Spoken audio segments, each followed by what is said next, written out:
Perfecto, bueno, muy bien. Ahora sí, vamos por el episodio número 2. Estamos con la introducción, primera parte. La sesión pasada fue un panorama general. Esto ya es parte de la introducción.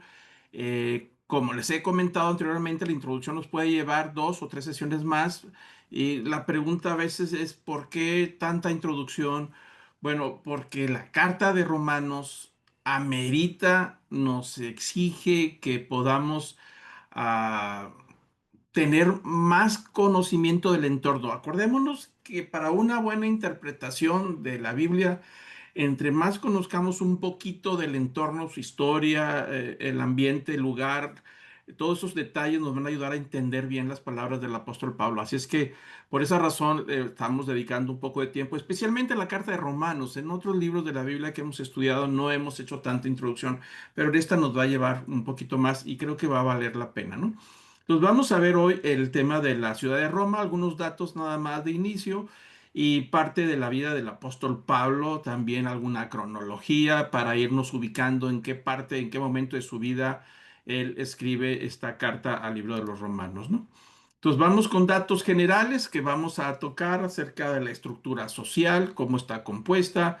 La cuestión política, pues no vamos a meter en tantos detalles, pero más que todo saber el tema religioso de cómo está ubicado. Y vamos directamente al tema, ¿no?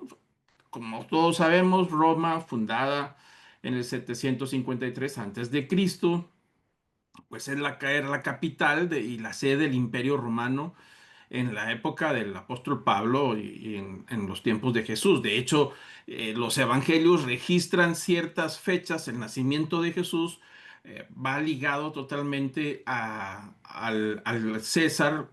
Por ejemplo, cuando dice Mateo y Lucas que siendo César Augusto emperador de Roma, Jesús nace bajo el dominio de Roma y siendo César Augusto. Ahí vamos marcando ahí las fechas. Entonces tenía, por supuesto, muchísima influencia. Y en el tiempo del apóstol Pablo, pues era la ciudad más grande del mundo. Y pues sí, era lógico por el tamaño del imperio romano, que fue uno de los más grandes, más largos de la historia que vale cuando estudiamos la historia de la iglesia, tenemos que tocar el tema de Roma a lo largo de toda la historia de la iglesia, porque es parte importante de toda esa influencia que ha tenido, ¿no?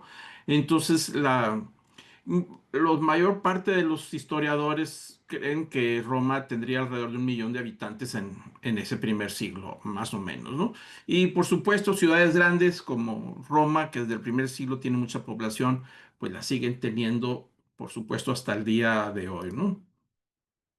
La población de Roma excedía más del 1 millón de habitantes, casi la mitad de los cuales eran esclavos y libertos. Y ese es un dato interesante que nos va a ayudar a comprender la carta de Romanos por razones de que cómo está configurada los primeros cristianos en la iglesia de Roma, ¿no? Entonces, si nos dice la historia que casi la mitad de la población de Roma son esclavos y libertos, es decir, libertos son aquellos que han salido de la esclavitud, han comprado o ya se han ganado la libertad a base de un hecho heroico, algo sobresaliente de la vida, o porque los amos están tan agradecidos con un vínculo muy cercano hacia a algunos de sus esclavos que llegando a cierta edad los recompensan con la libertad. Entonces los libertos son gente que fue esclavos, nacieron esclavos o fueron vendidos como esclavos, resultado de alguna victoria de Roma en alguno de los países y bueno, se llevaban a la población más útil de la nación que ellos conquistaban y los vendían como esclavos. Entonces algunos lograban comprar tal vez con algunos medios que obtenían su libertad. Y entre los esclavos pues había por supuesto gente muy culta como los griegos. Los griegos, de hecho, la palabra pedagogos que usa Pablo en algunas de sus cartas se refiere principalmente a esclavos griegos muy cultos y preparados, encargados de la educación de los hijos de la familia, ¿no? De los menores de edad, se encargaban de llevarlos y traerlos a los lugares, a las escuelas donde estaban los grandes maestros, ¿no? Entonces, eso nos da una idea que la mayor parte, o no la mayor parte, pero una gran parte de la población de Roma son esclavos y libertos, que han pasado por la esclavitud y ahora son libres. Igual que los centros metropolitanos modernos, como ciudades grandes, Roma pues era un maravilloso lugar para vivir, para la élite, pero también es un desafío por los problemas que eso generaba, ¿no? Estamos hablando de que es el último grito de las filosofías, de las religiones, de las modas, de los grandes eventos. Entonces, el vivir en la ciudad de Roma, por supuesto, para los libres alcanzaban ciertos privilegios con el tiempo, sobre todo si eran ciudadanos romanos, pero también había muchísimos tumultos, grupos de menor escala, sobre todo por algunos de los esclavos o libertos se reunían en pequeñas poblaciones, casi como tugurios, así los tenían poblaciones muy hacinadas dentro de la ciudad, ¿no? Entonces, para algunos podría ser una gran ciudad con muchísima cultura y muchísima preparación, y para otros, pues puede ser también una ciudad de muchísima perdición, ¿no? La separación entre los ricos y los pobres constantemente mantenía a los funcionarios de la ciudad en ascuas, puesto que las clases más bajas siempre estaban a punto de amotinarse y la mayoría vivía en medio de una criminalidad callejera rampante. O sea, los edificios de mal estado, multifamiliares, de 5 o 6 pisos, sin agua corriente disponible. Entonces eso hacía que había muchos lugares, barrios en la ciudad de Roma, pues como les dicen, barrios de mala muerte. Entonces la división de clases estaba, por supuesto, muy separada. Y vemos ahí en la imagen una pirámide de ver cómo la base de la población, como los vemos, casi la mayoría son esclavos, esclavos de servicio doméstico, esclavos como los gladiadores también, que eran a veces capturados. Hemos visto películas de gladiadores son capturados en las batallas o vendidos como esclavos, y algunos sobresalen en las gésticas deportivas y los eventos deportivos, y algunos logran obtener su libertad a través de un hecho sobresaliente. También esclavos en el campo para el trabajo, en las minerías para enriquecer a los patricios. Entonces vemos que esa es la base del movimiento de Roma. Y luego siguen los plebeyos, que son gente regularmente libres, o sea, todos son libres, ciudadanos, y a la parte de la pirámide pues están los patricios, que son las familias que controlan el Senado, la magistratura, los grandes negocios, las relaciones de las casas imperiales, las familias imperiales.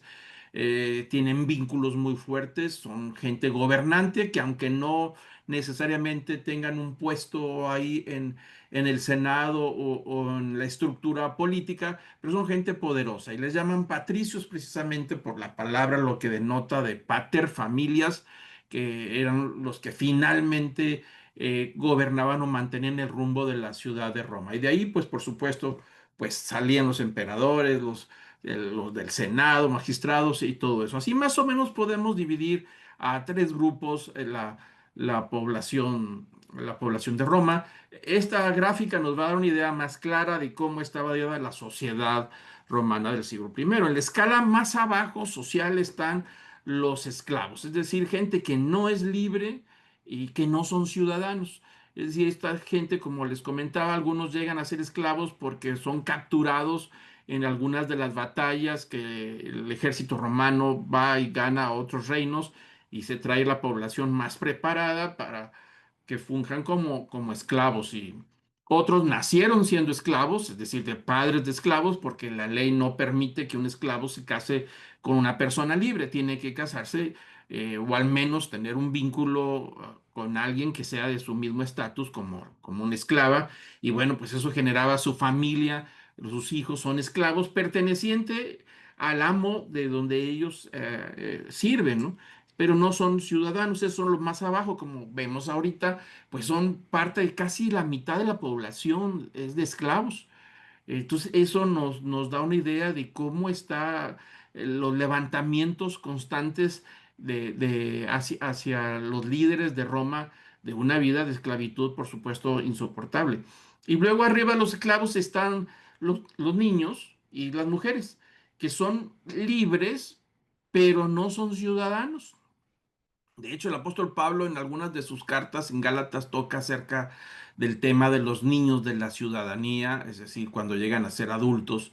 Bueno, en este caso los niños no tienen los derechos ciudadanos ni tampoco las mujeres. Sí son de una posición importante, sobre todo si pertenecen a las familias de los patricios, pero no tienen los derechos ciudadanos, ni la mujer ni los niños, pero son libres. Entonces, había influencia en los palacios de parte de las mujeres a través de sus hijos o a través del esposo o algún pariente, pues sí ejercían alguna influencia y había gente, mujeres mucho muy preparadas también, pero finalmente no tenían derechos, no tenían derechos al voto, por supuesto, y no tenían derechos a involucrarse en la política, en tomar ciertas posiciones de autoridad, de poder, inclusive de herencia, inclusive de elegir con quién se van a casar, pues toda una serie de cosas que sabemos que la mujer no tenía en aquel siglo en Roma y muchos otros reinos de aquel tiempo.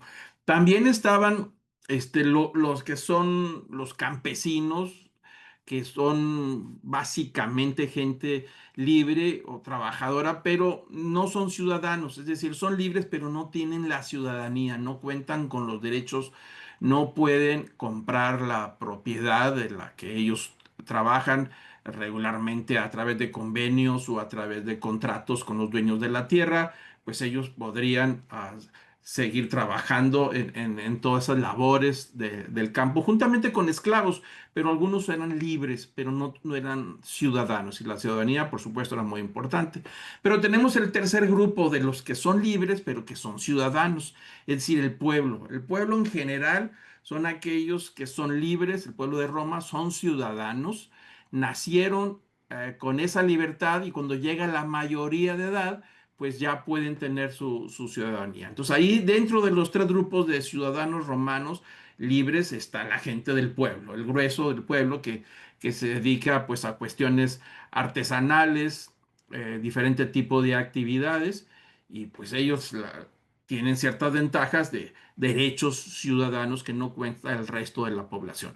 Es decir, este grupo hablando desde los artesanos, gente, ciudadanos, son los menos. Es decir, la gran mayoría son esclavos, gente libre que no son ciudadanos, inclusive como hablamos, mujeres y niños no son ciudadanos. Entonces, la ciudadanía pertenece a un grupo privilegiado, ¿no? El apóstol Pablo era ciudadano romano. Hablaremos de eso más adelante, ¿no?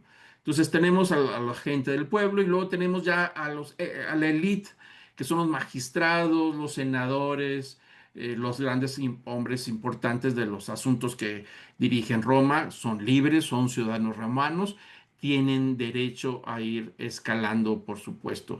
Y el tema del emperador, ni se diga, el primado, por decirlo de esa manera, quiere decir el ciudadano más importante de todo el imperio romano, que es el emperador, con todos los privilegios que conlleva todo el tema de la posición. Entonces ahí tenemos más o menos en esa escala. La iglesia en Roma estaba formado por toda esta gente.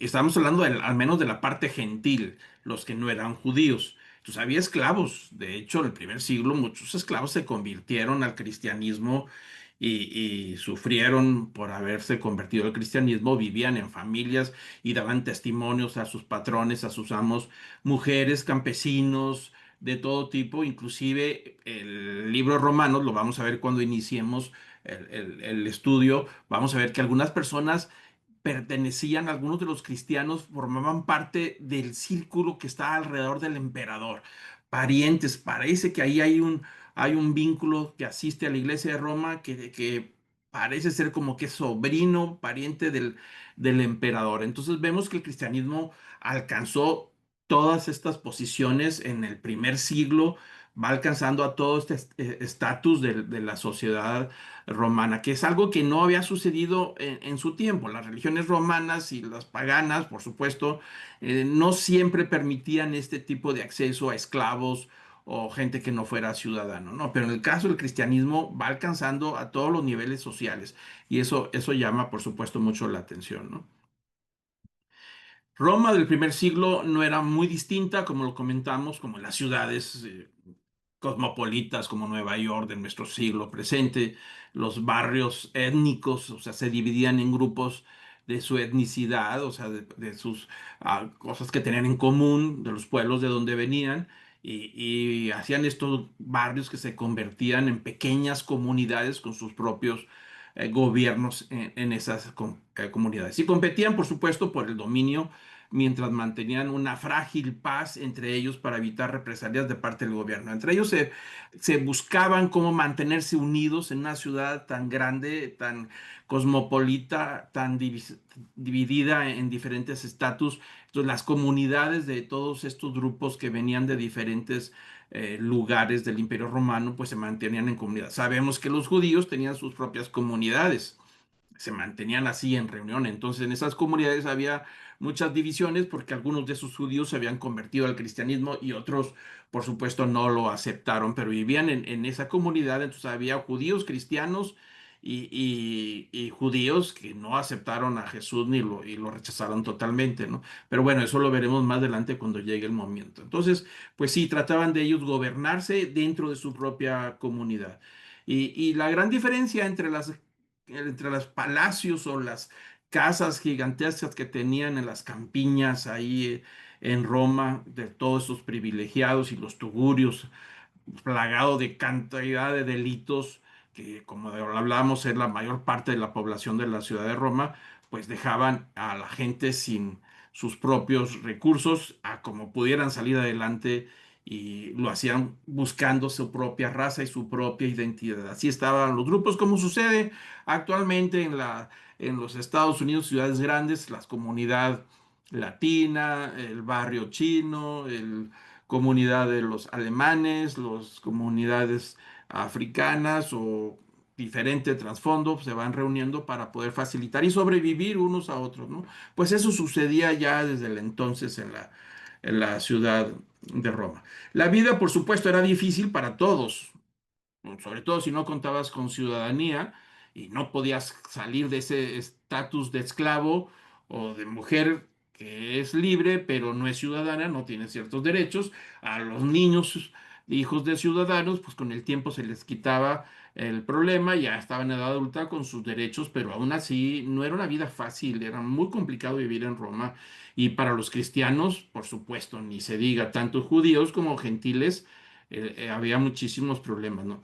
El precio de ser un discípulo de Jesucristo significaba la pérdida de relaciones, inclusive familiares, y la pérdida del clan. Inclusive podían haber sido expulsados del barrio de donde ellos vivían o se estaban reuniendo, por lo que representaba un cambio de rumbo mucho, muy fuerte. Y entonces los primeros cristianos, esa seguridad que tenían en los barrios, la perdían. Entonces perdían los esclavos, algunos podrían ser maltratados, golpeados por estar asistiendo quizá escondida o con permiso del amo, no, pero algunos sufrieron muchísimo y de la gente libre, pues también hubo algunos, sobre todo en la escala más baja, como mujeres, como los niños y los campesinos que son libres pero no son ciudadanos, siempre estaban batallando por la ciudad tan difícil y complicada, los problemas propios de una ciudad cosmopolita de 2000 años atrás, por supuesto, ¿no? Ya en el año 64 después de Cristo, dice uno de los escritores Carballosa, que es donde saqué estas notas, dice sus preocupaciones se mostraban ser legítimas, o sea, había mucha razón a los cristianos de estar preocupados por su seguridad. Nerón había enloquecido y ejerció una persecución contra los cristianos, son de las primeras persecuciones romanas contra los cristianos en el primer siglo. No es la primera persecución contra cristianos, es la primera, la tenemos en Jerusalén con los judíos, hablaremos de eso más adelante, pero sí, ya como de parte del Imperio Romano, vemos una pequeña, y digo pequeña persecución porque no tiene comparación a las que hacía el emperador Galerio en el siglo segundo, inclusive en el siglo tercero, ¿no? Entonces son persecuciones contra los cristianos porque son incómodos, son chocantes, tienen ideas totalmente distintas, sobre todo no encajan con la cuestión política ni la cuestión sobre todo la cuestión religiosa, ¿no? Entonces eran perseguidos aún a tal punto, dice uno de los historiadores, Eusebio, que hasta la gente romana que no era cristiana les tenían lástima por el maltrato que ellos podían recibir, ¿no? Entonces, los delitos de los que los acusaban a los primeros cristianos, pues tiene que ver con el famoso incendio de Roma, que también hablaremos en su debido momento de lo que motivó, por supuesto, el encarcelamiento del apóstol Pablo ahí en Roma. Tiene que ver con el incendio, principalmente con lo que provocó ahí Nerón. Entonces vemos que es una vida sumamente complicada. La libertad religiosa existía, pero condicionada y entre comillas. Los romanos fueron muy tolerantes en dejar que los pueblos sojuzgados pudieran mantener su religión siempre y cuando no hagan proselitismo, ¿no? Entonces se les llamaba religiones lícitas, es decir, son religiones que no son oficiales, son permitidas con la condición de que no hagan ningún tipo de proselitismo. Y bueno, el asunto de los cristianos se basa principalmente en compartir la fe y el testimonio. Eso para la sociedad, sobre todo la sociedad política y la sociedad gobernante, pues representaba que los cristianos del primer siglo pues eran chocantes, incómodos y hasta una ligera molestia que llegó a ser realmente muy incómodo. Sobre todo si vemos que algunos de los esclavos o algunos de los servidores del César, pues también se reúne por ahí en las madrugadas en alguna casa, en algún rincón de algún barrio para reunirse para poder adorar a un tal Cristo que ellos decían, ¿no? Y que estaban predicando el amor, la paciencia, la ayuda a los pobres, algo que era totalmente nuevo para aquel siglo, ¿no? El cristianismo se hace notar fuertemente por los actos de amor y misericordia hacia los necesitados, las viudas, los huérfanos. Eh, ellos en sus propias reuniones tenían lugares especiales para darle hospedaje a la gente que vivía en la calle, los enfermos. Entonces eso sobresale, pero es incómodo, por supuesto, para el Imperio Romano, para la sociedad romana, en donde ellos tenían una actitud totalmente distinta, ¿no? Pero bueno, hablaremos de eso también un poquito más adelante, pero nada más puedo tener una idea que los cristianos del primer siglo realmente batallaron mucho, sobre todo los que vivían en Roma, que era especialmente distintos, ¿no? Así es que el Imperio Romano fue uno de los más grandes de la historia, 1000 años, tal vez algunos cuentan que un poquito más. El último ah, bastión que tenemos del Imperio Romano, la caída ya por el año de 1400, am, no, 80 y tantos o 90 por ahí, fue cuando ya cayó el Imperio Romano, que está ahí, el Imperio Bizantino, por decirlo de esa manera, la parte del Imperio Romano de habla griega, que es el Imperio Bizantino. Fue ahí donde terminó y se puede establecer que el Imperio Romano duró más de 1000 años, ¿no? En ese sentido, por eso es uno de los más largos y poderosos. Entonces sobresale, por supuesto, que esto que está sucediendo el cristianismo se esté extendiendo en la capital del Imperio Romano. Entonces no es sin motivo que el apóstol Pablo escribe en Romanos, el capítulo 1 versículo 8 dice, primeramente doy gracias a mi Dios mediante Jesucristo con respecto a todos vosotros, de que vuestra fe se divulga por todo el mundo. Entonces el apóstol Pablo inicia esa carta con unas palabras de halagos hacia los cristianos de Roma, diciendo que la fe de ellos ha sido muy fuerte, enfrentando todo este tipo de adversidades, inclusive algún tipo de persecución local con sus amos, con sus vecinos, la pérdida de algún contrato, negocio que tenían algunos de ellos por el solo hecho de seguir a una religión totalmente distinta y que esa fe, que es una fe muy fuerte, se ha enfrentado a toda esta adversidad, pues se ha hecho famosa en todo el mundo. Y cuando dice en todo el mundo, se está refiriendo a los límites del Imperio Romano. No está hablando de China, no está hablando de la India, no está hablando de nada, ni del sur del África, ni centro de África, no está hablando de los límites del Imperio Romano,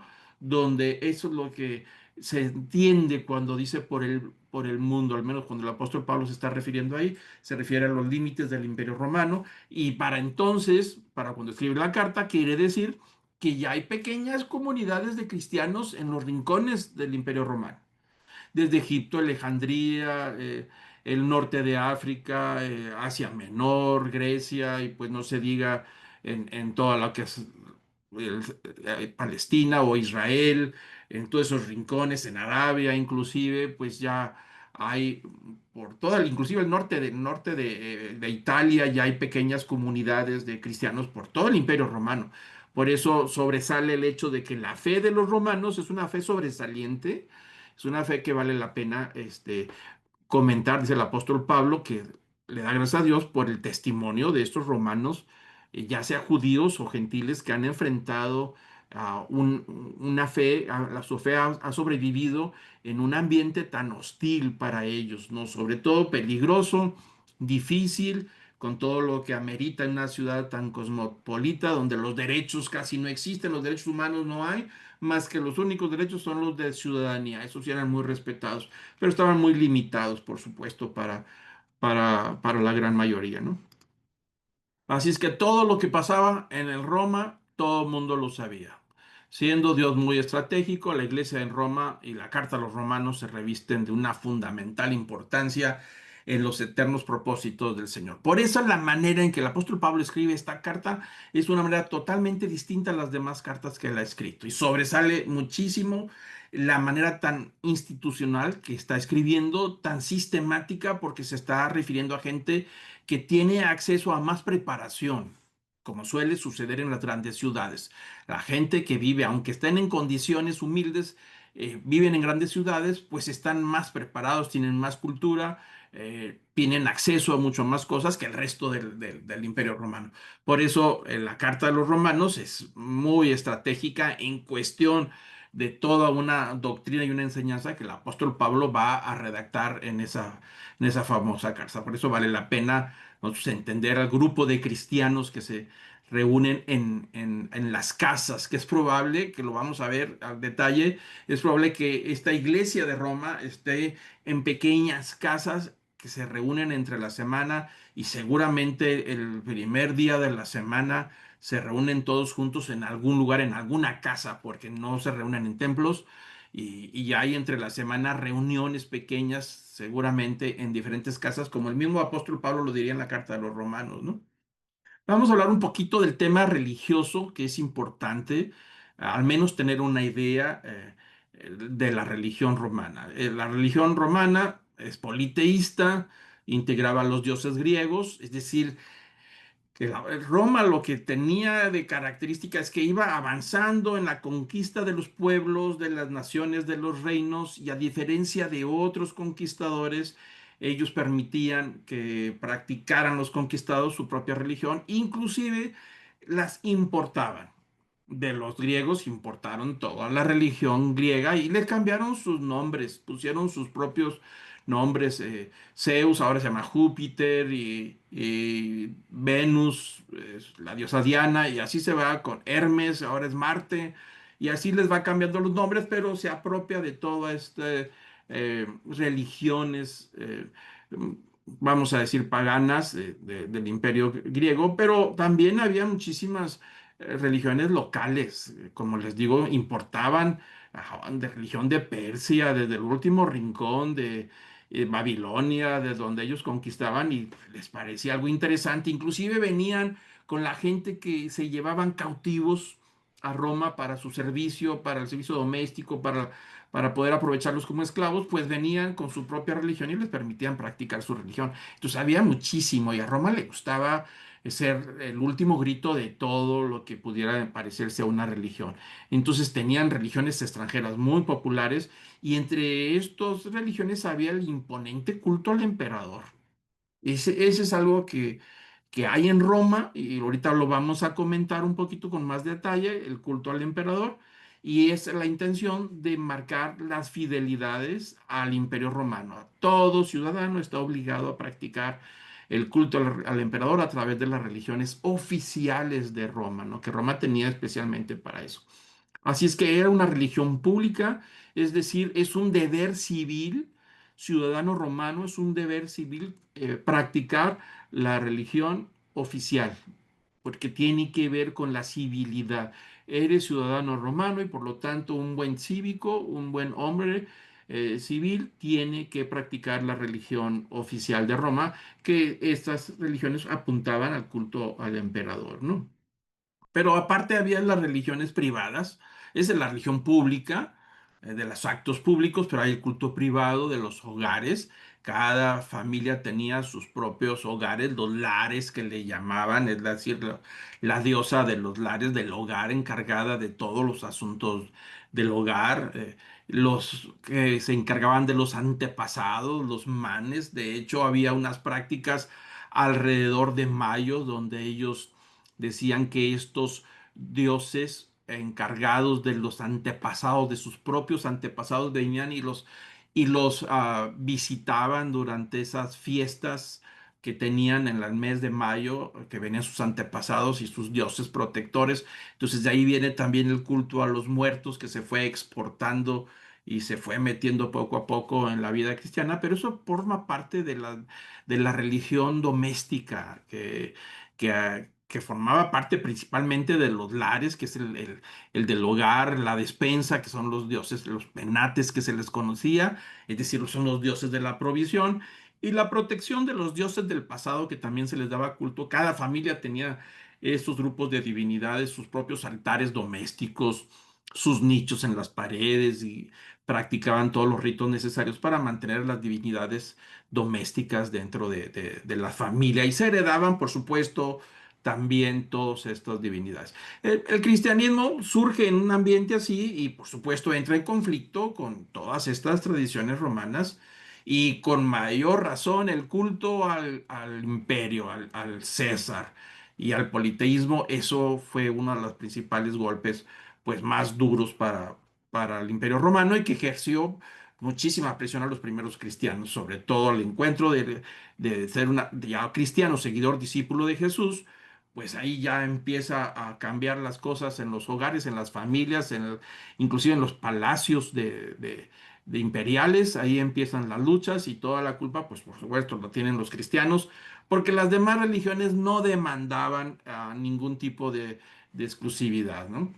La vida cristiana, el seguir a Jesús era el único, el uno, nada más, la adoración al Padre, es nada más a Él y no permitía que tú practicaras otro tipo de religión. Pero en cambio las demás religiones romanas sí te permitía practicar tus diferentes religiones, las domésticas, las cívicas, las públicas, y dentro de las públicas había varias opciones, más tu propia religión personal. Si venías de Persia, venías de Babilonia, pues podías practicarlo siempre que fuera una religión lícita. Por eso lo recalcamos. Lícita quiere decir que tiene permiso. No es oficial de Roma, pero tiene permiso de practicarlo. De entre ellos, el judaísmo es una religión lícita. No es una religión oficial del Imperio Romano, pero es lícita.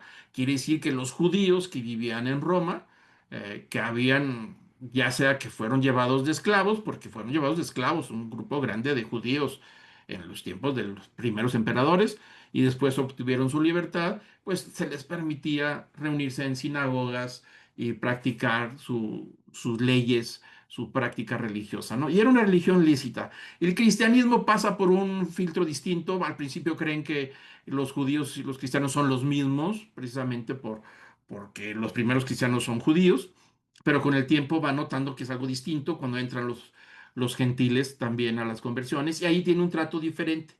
Ya para el segundo siglo ya tiene un trato diferente los cristianos y hay una separación con los judíos. También veremos eso a más detalle en el libro de los Romanos, ¿no? El culto al emperador vale la pena explicarlo un poquito. Ese era un requisito indispensable que demostrara a todo ciudadano, su familia completa, lealtad y unidad al imperio romano, con sus plegarias, con sus cantos, sus sacrificios y que le diera honor al emperador, al pontífice máximo. Es decir, el emperador es el sumo sacerdote, es decir, la autoridad máxima en cuestión de religión. Y vemos ahí la imagen del emperador Augusto, que fue el primero en donde se proclama a sí mismo divino y tenía títulos divinos. De hecho, el título se llegó a formar como un título Augusto, que es un título divino. Después los demás emperadores se les agregaron el título de Augusto por sinónimo de divinidad. Y ahí vemos en la imagen una escultura de César Augusto, donde él está con su manto de máximo pontífice, y se refiere máximo pontífice en que él era la autoridad máxima de conectar con las divinidades y el pueblo y asegurarse de que tanto los rituales, las observancias, las prácticas y celebraciones de índole imperial, es decir, de importancia imperial, se tenían que ejercer de acuerdo a los detalles. Era el supervisor, inclusive hay sacrificios que solamente él podía hacer y hay momentos en ciertas épocas del año donde él entra como máximo pontífice para asegurarse el favor de los dioses cívicos de la religión romana a favor del Imperio Romano. Entonces ellos estaban convencidos de que mantener el poder, el Imperio Romano hasta el último rincón, que no era nada fácil, mantener los límites del Imperio Romano, pues dependían, por supuesto, si los rituales se hacían en forma correcta, si no había errores en todas las prácticas, en las celebraciones, y bueno, la máxima autoridad, el primero, que es el César, el ciudadano número uno, es el Augusto con títulos divinos y por supuesto, con mantos sacerdotales de sumo sacerdote, si lo queremos ver de esa manera, pero no se le llamaba el sumo sacerdote, sino le llamaba el pontífice máximo, que era un título donde él conecta a las divinidades con su propio pueblo, ¿no? Entonces el culto imperial, por supuesto, era una obligación de todos los que estaban ciudadanos de Roma y los que vivían en Roma, que no eran ciudadanos, que se les permitía practicar su religión, lo menos que se les espera es que no estén en contra de la religión romana, es decir, que no hagan proselitismo.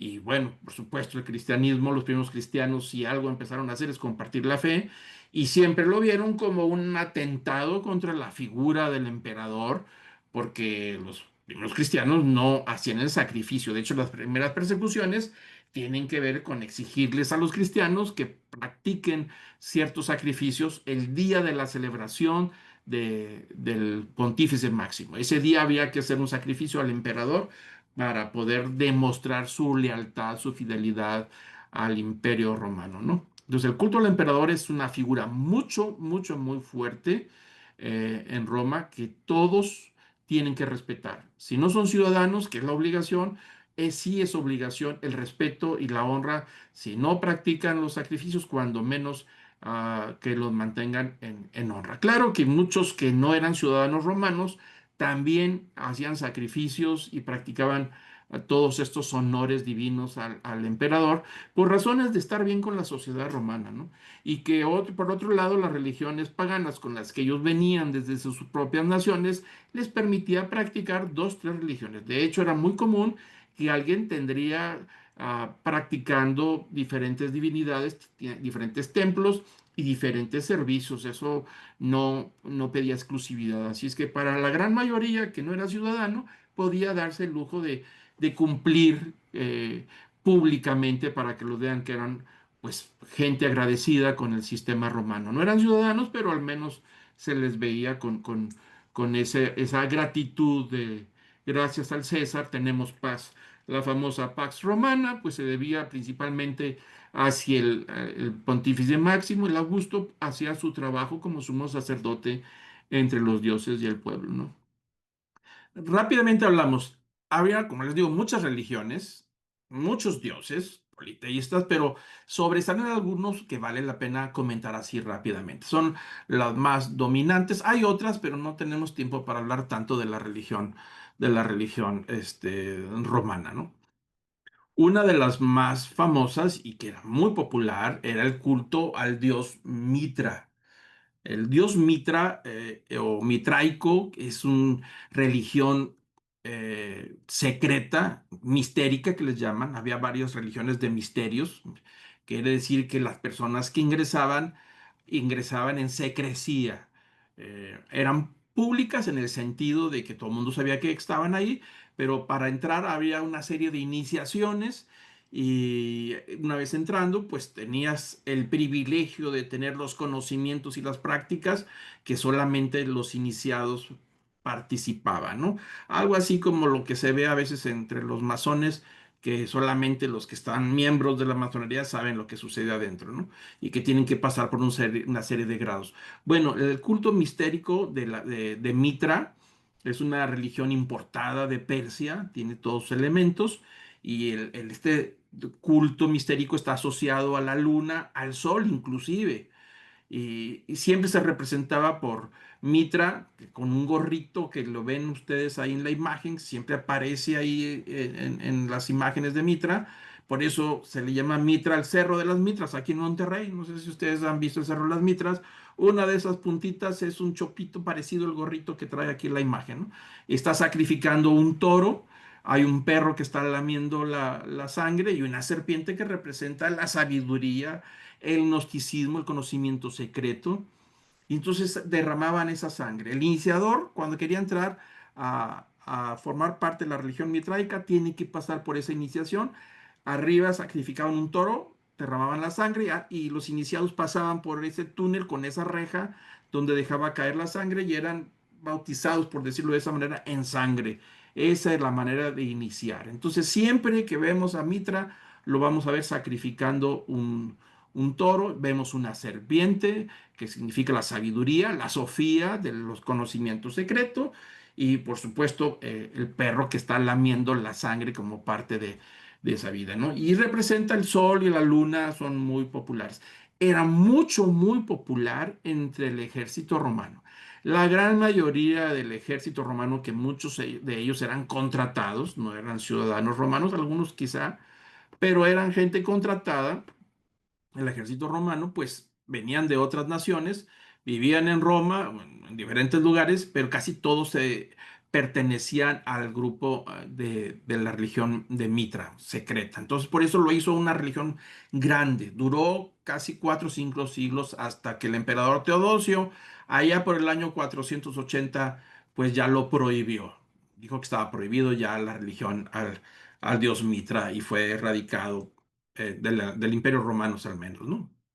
Otro de la religión conocida también, mucho, muy popular, que era oficial, este sí es oficial del Imperio Romano, pues es la religión del Sol invencible, el Sol invictus, que era el símbolo del poder imperial. Siempre vemos a este Sol invictus, vemos a un hombre con una aureola en forma de los rayos del sol y está asociado al emperador, al Imperio Romano, está asociado a ese poder y por supuesto, este culto también se volvió muy famoso, era uno de los predilectos, casi siempre las monedas, inclusive monedas de Constantino, el emperador Constantino, allá por el año 320, 315, mandó acuñar unas monedas con su imagen por un lado y por el otro lado tenía la imagen del Sol Invictus, que era muy asociado al dios Sol. Y le llamaban el Sol Invisible porque, por supuesto, la gran celebración de esta religión uh, era el dios Helios para los griegos, pues él era el 25 de diciembre. Y le llamaban Sol Invictus precisamente porque acordémonos que cuando nos vamos después del solsticio de primavera y luego el de verano y luego ya se van haciendo los días más cortos hasta que el día ya es, por supuesto, muy pequeño, que es el día 24, pero ya a partir del 25 el día a lo mejor es un minuto más largo, ¿no? Entonces el sol va muriendo, pero el día 25 ya va a nacer. Entonces ahí es donde le habla del sol Invictus, que era todo un culto imperial y siempre lo vemos asociado con la religión, la religión con la parte política e imperial. Aparece mucho en sus estandartes.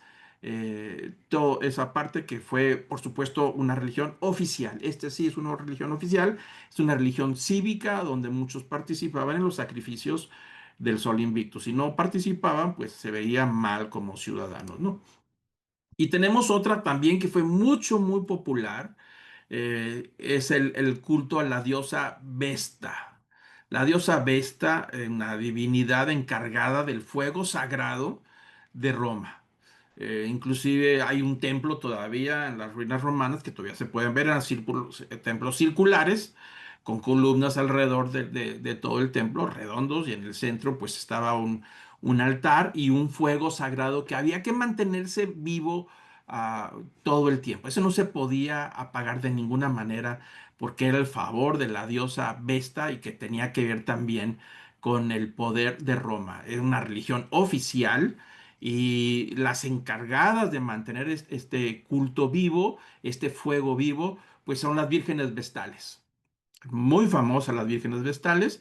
Las grandes familias de Roma, los patricios inclusive, ponían una hija, si tenía varias, podrían una, cuando menos, y era un honor y un privilegio, y en algunos casos una obligación. Se veía mal si no aportaban una hija para que formara parte de las vírgenes vestales. Entraban alrededor de los 13, 12 años a formar parte del grupo de las vírgenes vestales, y ellas son las encargadas de mantener ese fuego encendido. Es tan importante el fuego y es tan importante la religión que las vírgenes vestales tenían muchísima influencia en el emperador y en la vida política, a pesar de que son mujeres y no son ciudadanas, pero son vírgenes vestales dedicadas al culto de la diosa Vesta, el fuego sagrado. Hay mucha información de que cuando estaba el Coliseo Romano, y yo no sé si usted, cuando vea las películas del Coliseo Romano, películas muy documentadas, del Último Gladiador y todos eso, siempre va a haber el estrado donde está el emperador romano, sus gentes influyentes, y a un lado está un grupo de mujeres, 4 o 5 mujeres, son las vírgenes vestales. Los eventos deportivos, las luchas, cualquier evento del Coliseo no puede iniciar hasta que lleguen las vírgenes vestales. Entonces eran tan importantes en la vida romana que era un gran privilegio, y se mantenían ahí hasta alrededor de los 45 años, más o menos, y ya eran libres. Pero también eran muy castigadas, a pesar de los privilegios que tenían.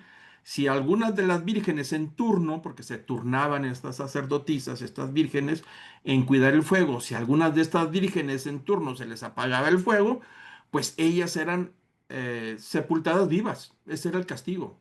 Y, y las sepultaban vivas como parte de ese castigo, para que todas sepan la importancia de mantener el fuego sagrado. Una vez que se apagaba el fuego, se les apagó porque no lo alimentaron, no lo mantuvieron, pues bueno, las encargadas en turno todas las tenían que sepultar vivas, y luego entra una serie de rituales para poder lograr un fuego nuevo y mantenerlo sagrado. Así es que eran de muchísima influencia, era muy popular en el sentido de las familias, de los patricios, de las grandes familias.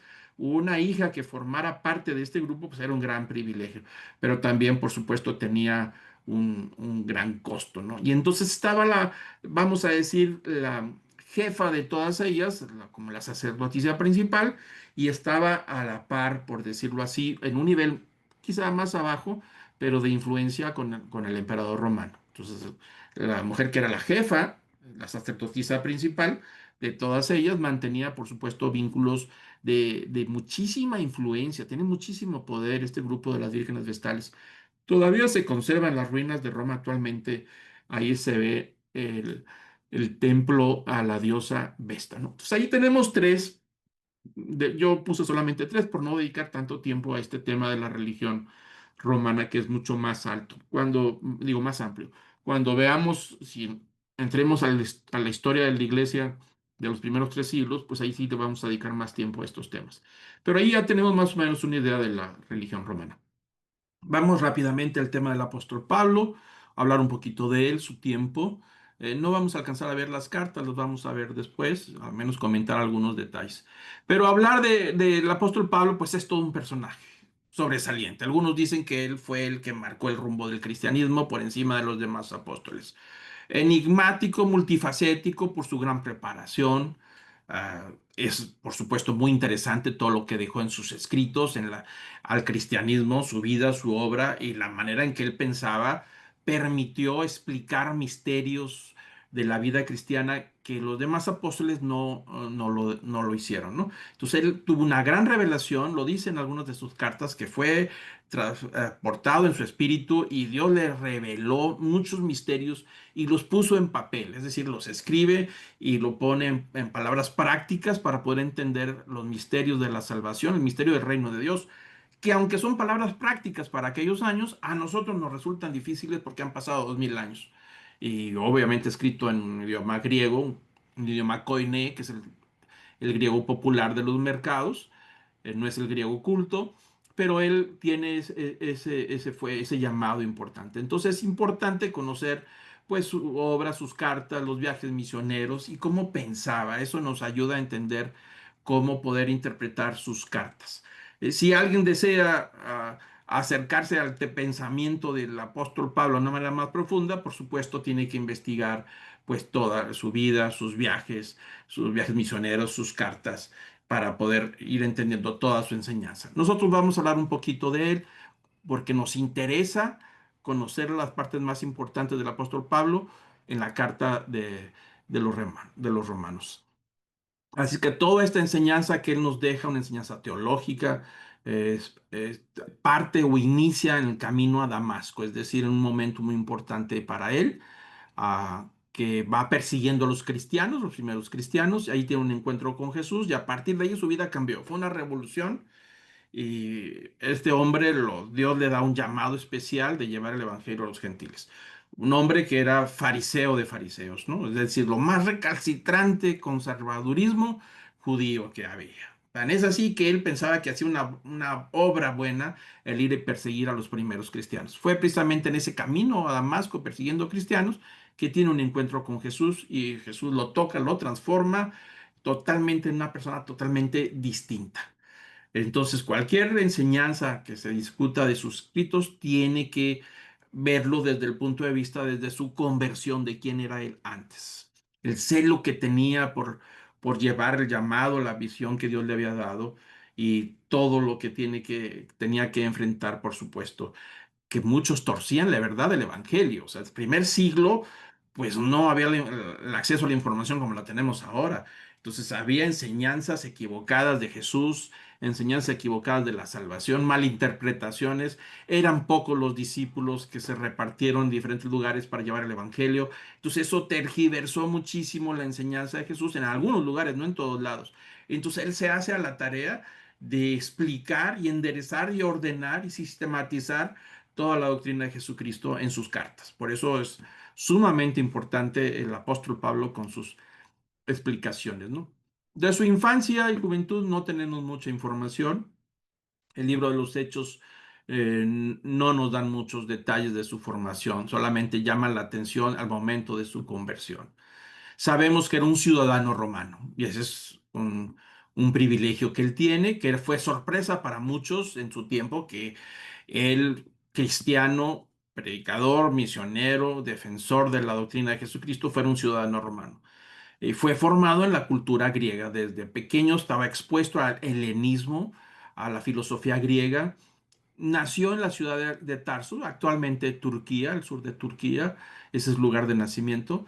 Ahí había algunas universidades, que se conoce la universidad, o al menos centros de estudio muy importantes. Estudió ahí y seguramente estudió filosofía, hablaba muy bien el griego, por supuesto el arameo y tal vez el hebreo. El arameo porque es la lengua común de Israel y el hebreo que era la lengua religiosa principalmente. Y no sé si a lo mejor hablaba también latín, pero un hombre sumamente preparado que conocía las religiones de las que acabamos de hablar, conocía perfectamente bien la filosofía, y tenía un contacto desde su niñez con todo el mundo greco-romano, ¿no? Entonces eso le daba una visión totalmente distinta de la misión de llevar el evangelio y el mundo que se iba a enfrentar, ¿no? Él nos dice que él pertenecía judío de la tribu de Benjamín, es uno de los hijos de Jacob, de la tribu judía de Benjamín, y dice que era miembro celoso del partido de los fariseos. Lo va a decir en Romanos 11 cuando toquemos el tema del judaísmo. Dice que él era del partido más recalcitrante de los grupos del judaísmo de los tiempos de Jesús, ¿no? Y él dice, fui educado a los pies del gran Gamaliel. Gamaliel fue uno de los grandes maestros del judaísmo de los fariseos y él dice que tuvo el privilegio, seguramente su familia era acomodada, de haber estudiado en Jerusalén a los pies de este gran maestro fariseo y por lo tanto él era del grado de los fariseos recalcitrantes, celosos de su religión, de su cultura, defensores, hasta decir ya no, era de hueso morado, es decir, recalcitrante con el fariseísmo, ¿no? Ya supimos algo de fariseísmo cuando estudiamos los evangelios de Jesús, ¿no? Pero a él pertenecía a ese grupo difícil, de los más difíciles. Sabemos poco de la familia, solo Lucas en el libro de los Hechos menciona en el capítulo 23 que había un sobrino del apóstol Pablo que da información cuando él lo tienen prisionero ahí en Jerusalén, le da una información acerca de Pablo, pero es todo lo que sabemos. Un sobrino que había ahí, no sabemos más de los parientes, ¿no? Es posible que la familia tuviera ciertos medios económicos, es muy probable que de una posición social, porque vive en la ciudad de Tarso, tienen una ciudadanía que cómo la lograron, no sabemos los detalles, no sabemos si la obtiene por parte de padre, que ya era ciudadano, y ella al casarse a lo mejor con una mujer judía, él hereda esa ciudadanía por derecho, ¿no? Tal vez pudiera ser eso, ¿no? Pero eso lo permitió a esa familia acomodada de formar parte del Sanedrín, es decir, del grupo de los líderes en Jerusalén y tener mucha influencia. Entonces Pablo pertenecía a esos grupos de líderes de alto nivel, ¿no? Entonces a él se encargaba, por supuesto, de mantener el orden. Y, por supuesto sabemos que él era un celoso, como él mismo lo diría más adelante. Pues eso lo lleva a una conversión que tiene el apóstol Pablo, que tiene un encuentro con Jesús, como lo hablamos ahorita, de camino a Damasco. Y él lo relata en sus escritos, aunque no da toda la información, pero nos da pista de su vida y de los eventos que sucedieron posteriormente, ¿no? La conversión del apóstol Pablo es sobresaliente porque estamos hablando de un fariseo recalcitrante, de los más duros y difíciles. Y inclusive apoyó cierta lapidación, un evento de la lapidación de uno de los discípulos de Esteban, cuando lo lapidaron, y él estaba presente, él estaba, por decir así, aplaudiendo lo que estaban haciendo del primer mártir de la historia que fue Esteban, y ahí estaba el apóstol Pablo apoyando. Pero sobresale la conversión porque va de camino a Damasco, consiguió unas cartas en Jerusalén para que le dieran permiso para ir a perseguir a los cristianos en aquella primera persecución a los cristianos que se da en Jerusalén. La primera persecución a los cristianos no es en Roma, no es de parte de los romanos, es de parte de Jerusalén, de los judíos principales. Hay toda una persecución en Jerusalén, huyen los primeros cristianos, se van hasta Samaria y otros llegan más lejos y ahí van estableciendo sus comunidades. Y entonces el apóstol Pablo pide permiso, cartas para poder ir a buscarlos hasta Antioquía, hasta Damasco, para poder ahí aprenderlos, martirizarlos y llevarlos presos y juzgarlos en Jerusalén. Así es que ahí vemos, inclusive dice el libro de los Hechos que cuando iba él, iba bufando de celo, como si fuera un toro de lidia que mueve las patas y bufa el celo, el coraje. Bueno, así lo describe como un hombre de ese temperamento, de hecho era un hombre de mucho temperamento, muy fuerte. Lo podemos ver ahí en algunas de sus cartas, ¿no? Entonces llama la atención que hay toda una transformación de su personalidad y una transformación del celo de Cristo, ¿no? De lo que él siente por el Evangelio, ¿no? Nace alrededor del año 5 después de Cristo en la ciudad de Tarso, en Asia Menor, al sur de Turquía actualmente, ¿no? Frente a las costas de Chipre. En el del 18 al 25 después de Cristo, hace sus estudios fariseos en Jerusalén, ahí se traslada. Del 32 al 34, más o menos son fechas, cronologías distintas, pero todos se acercan alrededor de estas fechas. Tiene la primera persecución a los cristianos en Jerusalén. La primera, como les digo, persecución fue de parte de los judíos, de los cristianos que viven en Jerusalén, y los judíos pues estaban ya tratando de detenerlos, y hubo el primer sacrificio, vamos a decir, sí, la primera lapidación cuando aprenden a Esteban, y ahí está el apóstol Pablo dando su aprobación. Entonces, el año 34 muere Esteban, lo sacrifican ahí en Jerusalén, y sabemos por las escrituras que ahí estaba Saulo, que se llamaba Saulo en ese momento, es el nombre de Saúl, con una, vamos a decir, una entonación griega, Saulo. Entonces ahí está presente en el martirio de Esteban. Eso es decir que aprobaba, por supuesto, la muerte de los cristianos. Y tenemos ya para el año 34 camino hacia Damasco, donde tiene ese encuentro. Estamos hablando que son 3 años alrededor, después de la muerte de Jesús, 2 a 3 años de la resurrección de Cristo. Tiene ese encuentro con Jesús, que hay una transformación total, completa hacia él, ¿no?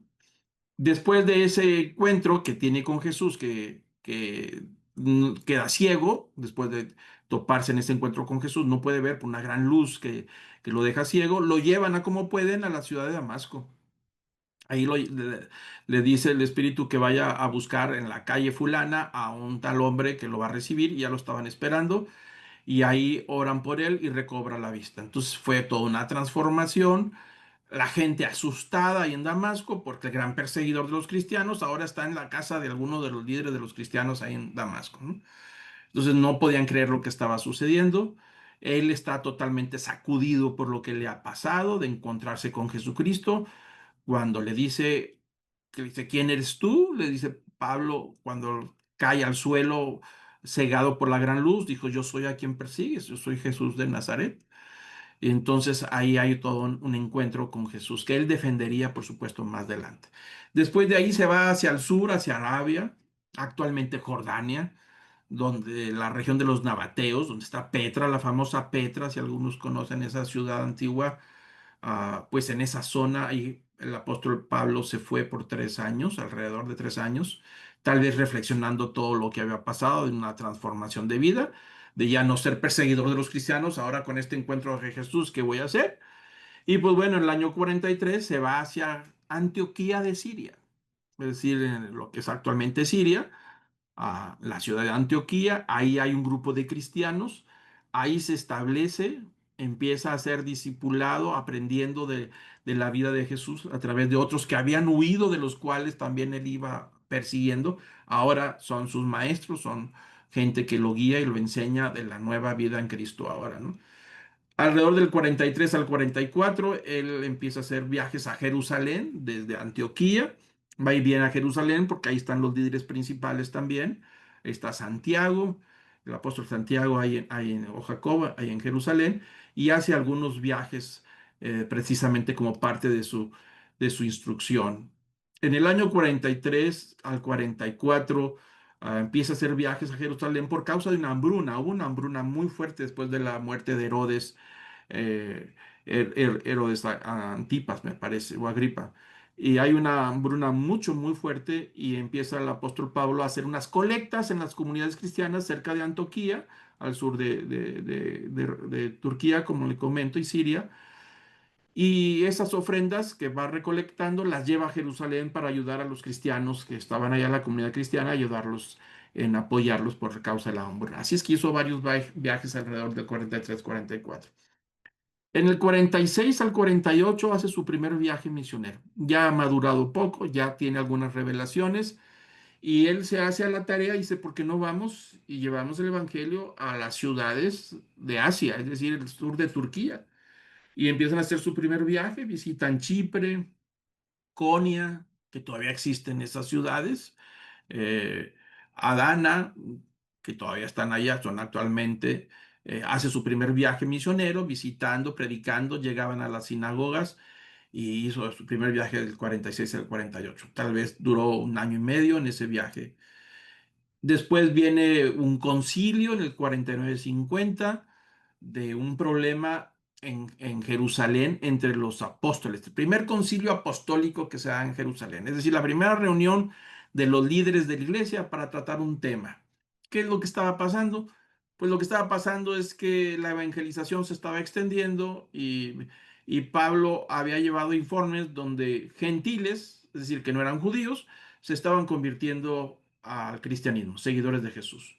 Entonces los judíos que vivían en Jerusalén, los líderes cristianos judíos decían pues que tenían que obligarlos a que se circuncidara, a que cumplieran con la ley de Moisés, si no, no podían ser cristianos de verdad.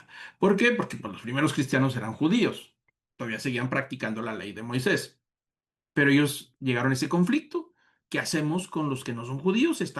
Fue una sorpresa para ellos saber que alguien que era gentil se estaba convirtiendo en seguidor de Jesús. ¿Qué vamos a hacer? Entonces hubo una reunión, ahí tuvo que estar el apóstol Pablo y llegaron a la conclusión de que había que respetarlos, no obligarlos a que se convirtieran al judaísmo, solamente que respetaran las costumbres de los judíos y dejarlos a ellos, que son gentiles, pero ahora son seguidores de Jesús. Que dejen la idolatría, que dejen una serie de prácticas propias del paganismo y así podrán convivir con ellos, ¿no? Eso es un tema sumamente importante, interesante, que tal vez va a haber oportunidad de verlo. Su segundo viaje, ya para el año 50-52, hace un segundo viaje misionero. Igual, pero ahora va más lejos, no al sur de Turquía, se va ya a las fronteras y brinca en Troas cruza hacia lo que es Macedonia, actualmente Grecia, y va a Neápolis, Filipos, Tesalónica, Berea, Atenas, va hasta Atenas, una experiencia increíble, y va a la ciudad de Corinto también. Entonces estás hablando cerca ya de donde está el corazón de la cultura helenística en su viaje misionero, predicando el evangelio, y siempre, siempre llegaba a las comunidades judías, a las sinagogas, y luego se iba a hablar al público, como el caso de Atenas, que está registrado en en el libro de los Hechos. Llegaba a los mercados a predicar el Cristo. Toda una experiencia increíble, ¿no? 54, 57, el tercer viaje misionero, el apóstol Pablo va a regresar a visitar muchas de las iglesias que fundó en su primer viaje, como Listra, Antioquía, Tarsis, Pérgamo, Éfeso, Troas, Nápoles, Filipos, Tesalónica, Atenas y Corinto. Va a visitarlos para reforzar el evangelio. Acuérdense que no hay comunicación. De vez en cuando viajaban cristianos a una ciudad a otra y se animaban unos a otros, pero no hay la comunicación que tenemos ahora. Entonces había que ir a reforzar las conversiones que se habían dado en los primeros viajes y afirmar las iglesias establecidas en todos estos lugares, en Asia Menor y por supuesto ya lo que es la parte tesalónica, la parte griega, por decirlo de esa manera, ¿no?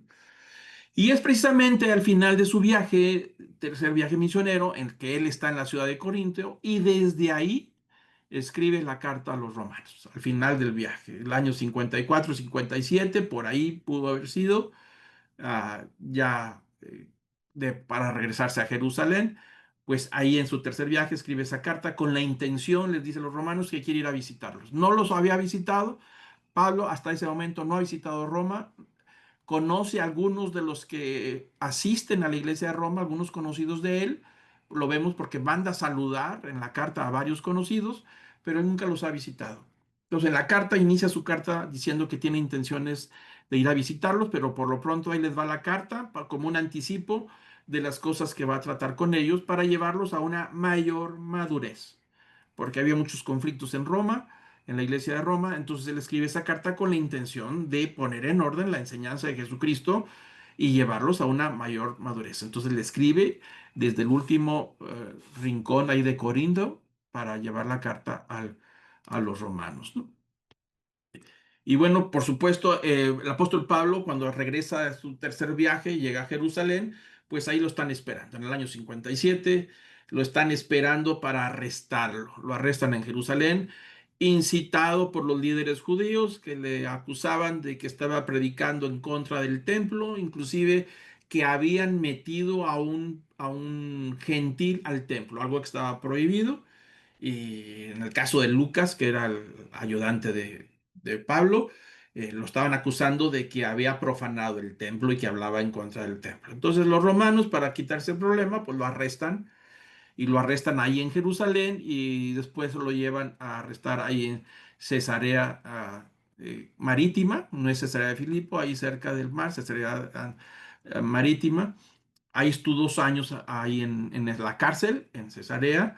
Inclusive el rey Herodes lo tiene por 2 años para ver si había manera de darle la libertad a través de un pago de dinero que le estaba cobrando a Pablo. Pero Pablo dijo no, de ninguna manera.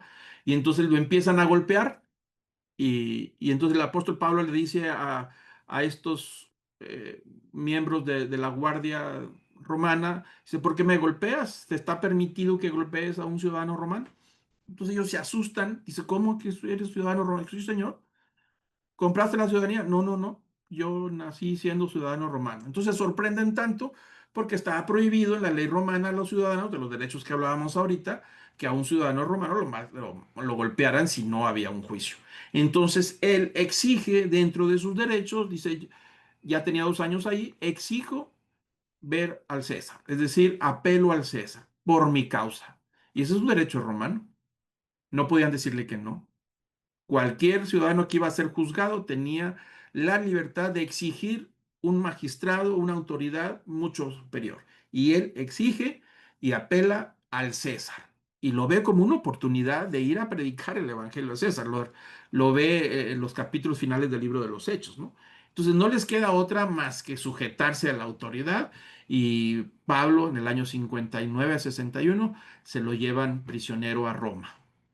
Finalmente, no sabemos si tuvo esa audiencia con el César. Es muy probable que sí, que haya tenido la audiencia con el César. Es probable que haya sido el emperador Claudio antes de Nerón, o tal vez con Nerón por ahí en esos años, y seguramente compartió el Evangelio. Conociéndolo como es, ahí estuvo. Entonces lo llevaron prisionero, presenta su causa de lo que le estaban acusando, que no había ningún argumento, pero pues ahí está en Roma y lo tienen un tiempo en cárcel domiciliaria, es decir, podía recibir a los cristianos que vivían ahí en Roma después de haberles mandado la carta, seguramente ahí se conocen y lo van recibiendo, recibe visitas en ese cárcel domiciliaria. Finalmente, en el año 62 lo dejan libre ahí al apóstol Pablo y él sigue su ministerio alrededor de Roma, Creta, pudiera ser, tal vez España. Algunos dicen que alcanzó a viajar a España a llevar el evangelio. No hay certeza, pero sí expresó él su deseo de ir a España, de ir a predicar el evangelio en el año 62. Y bueno, en el año 62 al 66 sigue con ese ministerio. En el 64 sucede el incendio de Roma por Nerón, famoso incendio de Roma, causado por Nerón. Y entonces Nerón le echa la culpa a los cristianos porque estaban ellos haciendo su labor de evangelización, haciendo prosélitos, y ya para ese momento los cristianos eran notables, se habían hecho notar por el tipo de fe que tenían y como se estaba extendiendo por todos lados, y una fe muy distinta a todas las religiones que había en ese momento. Entonces, eh, hizo los rumores de que fueron los cristianos los que incendiaron Roma. Y bueno, muchos fueron expulsados, los judíos fueron expulsados de Roma principalmente, ¿no? Y luego regresarían posteriormente. Pero pasó algún tiempo después de eso aunque los judíos habían regresado ahí a Roma, finalmente lo vuelven a prender en el año 67, el segundo arresto en Roma, y ese sería un arresto para una sentencia de muerte. Y eso fue durante el reinado de Nerón. Y ahí en esa cárcel escribe la segunda carta a Timoteo. Les doy esta historia por si alguien quiere leer la segunda carta de Timoteo, en la Biblia. La escribe en esa cárcel ya a punto de ser enjuiciado, ¿no? Después de todo este recorrido. Y llama la atención que esa carta habla precisamente de esas palabras. Y finalmente, en el año 68, 67, Pablo es decapitado en Roma. ¿Por qué es decapitado? Porque los derechos del ciudadano romano no permiten que fueras crucificado, ni de ningún otro tipo que fuera causante de dolor. O sea, ser decapitado era una muerte misericordiosa, moría al instante. Entonces, un ciudadano romano no podían ejecutarlo con otro tipo de sentencia que le causara dolor y sufrimiento. Eso era parte de su derecho romano, por eso es decapitado. Y según la tradición, porque no tenemos en la Biblia datos oficiales de eso, pero según la creencia de los primeros siglos, de los primeros escritores cristianos, documentan y hay registros de que él murió decapitado en Roma. Él escribe al final de su carta en segunda de Timoteo, que escribió en la carta, capítulo 4 versículo 7, una de las palabras que son de muchísima fe y esperanza, donde vemos a un Pablo ya cansado, ya arriba de 60 años de edad, maltratado. De hecho, el sermón que yo prediqué este domingo pasado, hablamos de la vida del apóstol Pablo, de todo lo que vivió, de todo lo que tuvo que superar, de cómo se sentía, todo lo que tuvo que haber hecho para poder guardar la fe. Como dice ahí, he peleado la buena batalla, he acabado la carrera y he guardado la fe. Y ahí lo describe él en algunas de sus cartas, todo lo que ha pasado y decir que está listo para estar en la presencia del Padre, que terminó su carrera, lo que le tocaba vivir en este mundo, que lo hizo bien y que ha luchado y que luchó bien y que resultó ganador y que finalmente guardó la fe de Jesucristo. En ningún momento la perdió ni la debilitó, sino que la mantuvo fuerte y la trasladó, la traspasó, la heredó a los que estaban a su alrededor, ¿no? Y dice el versículo 8, dice, ya he guardado la fe, por lo demás me está guardada la corona de justicia, la cual me dará el Señor juez justo en aquel día, y no solo a mí, sino también a todos los que aman su venida. Esas son palabras de despedida donde el apóstol Pablo sabe que va a ser decapitado. Escribe esa carta, no sabemos cuánto tiempo pasó, si pasaron semanas o días o un mes antes de ser ejecutado, ¿no? Pero son palabras de muchísima inspiración, las son últimas palabras del apóstol Pablo. Yo le recomiendo que lea la carta de 2 Timoteo, que le escribe directamente de la carta, de la cárcel.